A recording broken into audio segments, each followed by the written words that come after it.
Protesters have returned to the Delaney Hall Immigrant Detention Center in the United States, a site that has become one of many flashpoints in President Donald Trump's push for mass deportation. The center, located outside Newark, New Jersey, has long been controversial.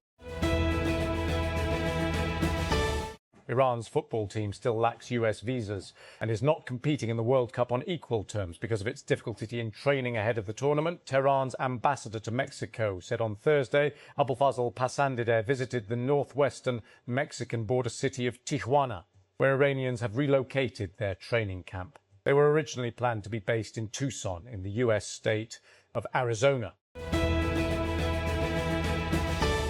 The international football friendly between the Republic of Ireland and Qatar in Dublin was twice halted by home fan protests against their side's upcoming fixtures against Israel. The Irish are due to face Israel twice in the UEFA Nations League competition, but have faced strong backlash against the fixtures, with calls for the games to be boycotted.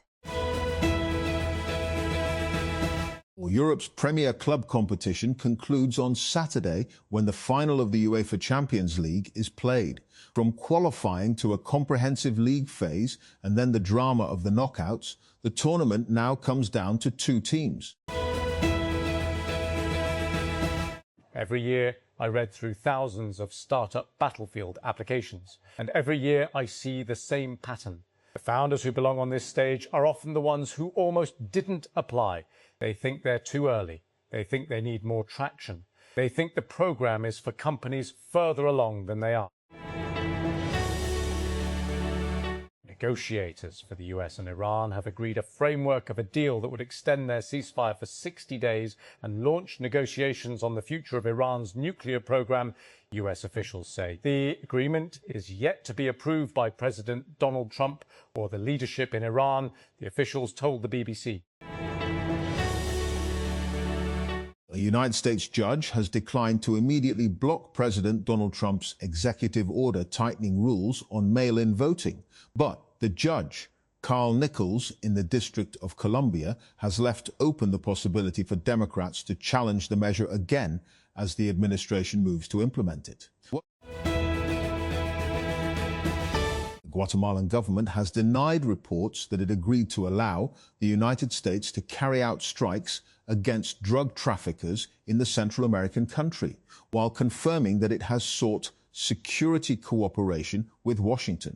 There is no agreement authorizing foreign military operations by any country within national territory, the government of President Bernardo Arevalo said in a statement on Thursday.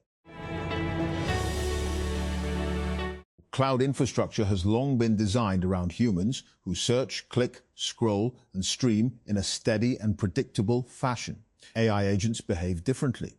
They can unleash a swell of activity, spinning up multiple sub-agents that query hundreds of databases, search documents, and call APIs in seconds, and then disappear as quickly as they arrived.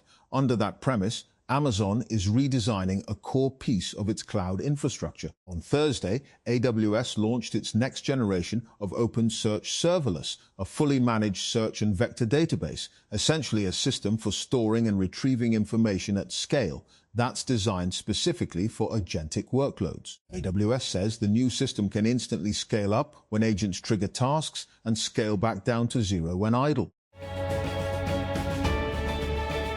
An Austrian court on Thursday sentenced a 21-year-old who admitted planning a foiled Islamist attack on a Taylor Swift concert in Vienna in 2024 to 15 years in prison, finding him guilty of various mainly terrorism-related offences. Baron A., whose last name has not been made public in accordance with Austrian privacy rules, was arrested on August 7, 2024, the day before the first of 3 planned concerts by the US pop star in the Austrian capital.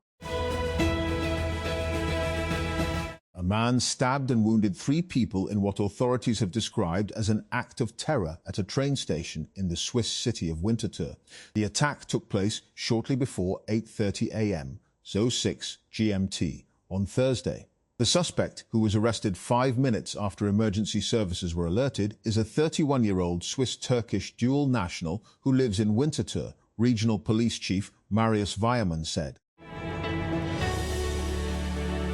The administration of United States President Donald Trump has filed lawsuits against 4 Democrat-leaning states for refusing to issue confidential license plates for vehicles carrying federal immigration agents. On Thursday, the Department of Justice announced the complaint on its website, accusing Maine, Massachusetts, Oregon and Washington of defying the federal government's demands. Kevin Federal.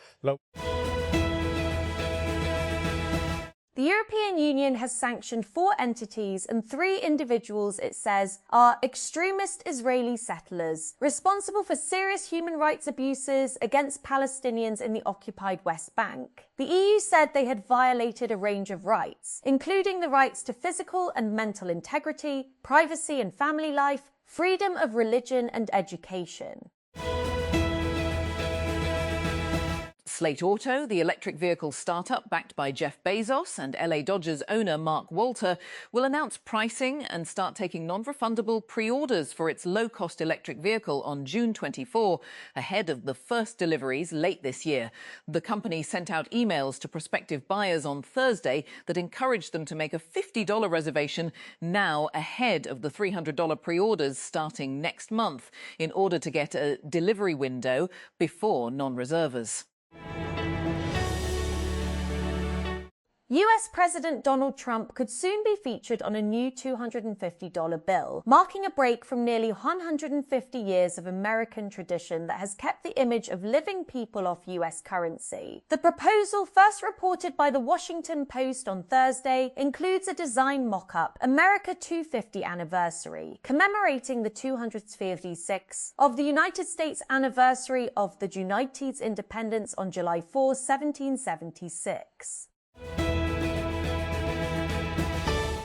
The United Nations has issued a stark warning that global temperatures are likely to remain at or near record levels for the next 5 years, with an 86% chance that at least 1 year between 2026 and 2030 will surpass 2024 as the warmest year ever recorded, according to the World Meteorological Organization, WMO.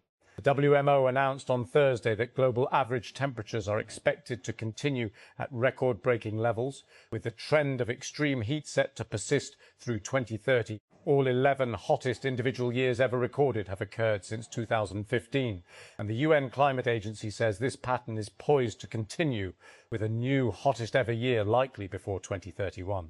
Leon Hermansen, lead author of the WMO's Global Annual to Decadal Update, stated that an El Niño predicted for the end of 2026 increases the chances of the following year, 2027, being the next record-breaking year. Canada has introduced stricter documentation requirements for digital nomads entering the country under a common work permit exemption, marking a significant shift from previous relaxed guidelines. Immigration officers have received updated instructions titled Temporary Residents, Digital Nomads, published on IRCC's website on May 26, 2026. You may find some of the details of Messina Denaro's crimes disturbing. Anti-mafia investigators in Italy have seized cash, companies and other assets worth more than 200 metres, 175 metres, in an operation they say targeted the network of notorious late Sicilian mafia boss Matteo Messina Denaro. Prime Minister Benjamin Netanyahu has instructed the Israeli army to expand its control of the Gaza Strip to 70%. According to remarks aired by Israeli media. At this point, we are fully in control of 60% of the territory of the Gaza Strip, and my directive is to get to 70%. Netanyahu said in footage recorded by Channel 12 and aired on Thursday. Foreign workers in South Africa are yet again facing violence and protests by anti-immigrant groups. They accuse them of residing and working in the country illegally and are demanding that they leave by June 30. South Africa has seen recurrent waves of anti-immigrant violence in the past decade, often directed at other African nationals. Elon Musk's X lets you write long-form content on the platform through its articles feature, but only if you're a paid subscriber or business. The decentralized social networking startup Bluesky has a different idea. On Thursday, Bluesky rolled out a new version of its app that integrates with Standard.site, a community project for building long-form content on the same underlying protocol that powers Bluesky. Asana has acquired the workflow automation company Stack AI, the company announced on Thursday after market closed, part of a larger effort to position itself as an AI-native workplace platform. Stack AI's founders, Tony Rosenol and Bernard Ache-Tuno, will join Asana as part of the acquisition. The company declined to share financial terms of the deal. Asana framed the acquisition as part of its broader AI pivot, in which it tries to transform its platform into the operating system for human agent teams. Islamabad Traffic Police issued a special traffic advisory on Thursday for residents of Islamabad and Rawalpindi ahead of the Pakistan-Australia ODI series starting May 30, 24 News reported. A Tim Police spokesperson stated that temporaries at different times on Club Road, Murray Road, the Expressway and Srinagar Highway, which may disrupt normal traffic flow on these routes.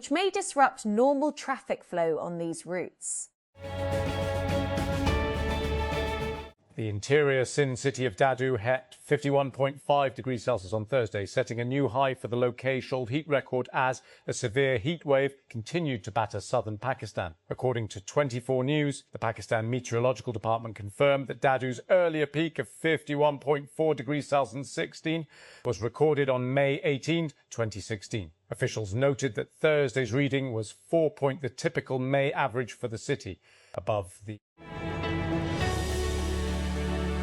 plan to launch this week a health facility in Kenya for Americans who may have been exposed to the Ebola virus has received widespread criticism from both Kenyan doctors and U.S. officials working at the Centers for Disease Control and Prevention, CDC. The main doctors' union in Kenya and the Law Society of Kenya told CNN they oppose the plan, saying it risks importing Ebola into the East African nation, which has no cases as of Thursday. The United States and Iran have reached a preliminary memorandum of understanding, MOU, to extend the ceasefire between the two countries for 60 days and start negotiations for permanently ending the war, according to officials. The U.S. sources told Al Jazeera on Thursday that the framework still needs President Donald Trump's final approval. If finalized, the agreement would be a major breakthrough after weeks of stalled diplomacy. The United States has enough munitions for any plausible scenario in the Iran war, but rebuilding its depleted inventories will take years, according to a new report by the Center for Strategic and International Studies, CSIS. Restoring pre-war stockpiles of 4 critical munitions heavily used by US forces during nearly 40 days of joint fighting with Israel against Iran would take at least 2 years, and in some cases more than 3, the Washington-based think tank said on Wednesday. The most important market of the future could be in LLM tokens, and financial groups are rushing to build new infrastructure for them. China's Shanghai Futures Exchange is currently designing a derivatives market for AI tokens, Reuters reports. The news comes as major derivatives exchange, CME Group, and the Intercontinental Exchange, the owner of the NISE, have separately said they're working on launching futures contracts for renting GPUs. Anthropic has snagged $65 billion in funding at a $965 billion post-money valuation in its latest funding round, marking what could be the AI startup's last private fundraising before debuting on the public markets. The Series H round was co-led by Altimeter Capital, Dragoneer, Green Oaks, Sequoia Capital, Capital Group, Coatui, D1 Capital Partners and others. Institutional investors, including Bailey Gifford, Blackstone, Brookfield, DE. Shaw Ventures, DST Global and Fidelity Management and Research participated in the round. Hackers are targeting Signal users in an attempt to steal their chat backups as part of a new hacking campaign. TechCrunch has learned. On Wednesday, Washington Post analyst Josh Rogin posted a screenshot of a new kind of attack against Signal users, where hackers pretend to be the app support team and warn the target that their backed-up chats and media are at risk of permanent loss due to a sync issue. To avoid that, the message said, the target needs to share the recovery key that is used to access their online backups in the chat with the hackers.